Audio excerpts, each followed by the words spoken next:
They're off in the Ogden Phipps. Pacific Wind comes out running. On the outside, Unchained Melody and Ivy Bell from the rail. These three out to the early lead together. A break of another 2.5 lengths. Back to Abel Tasman, who's surrounded early on by Unbridled Mo and Burned on the outside. Up the backstretch, and it's Ivy Bell up to grab the lead from Unchained Melody as they race by the opening quarter mile in 23.58 seconds. And there goes Abel Tasman now.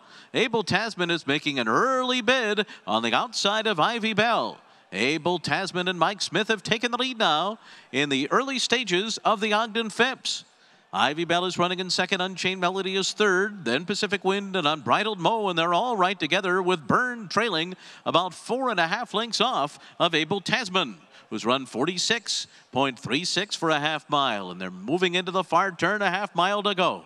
Abel Tasman 3/4 of a length. Pacific Wind on the outside, second Unbridled Mo, third outside of Ivy Bell.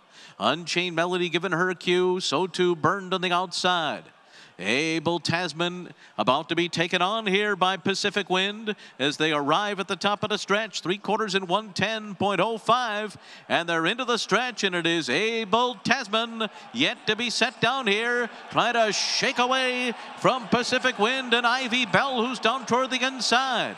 Unbridled Mo is in the center trying to make a bid, and then comes Unchained Melody, but Abel Tasman's running away from them here. Abel Tasman and Mike Smith far too good, and they're pouring it on late.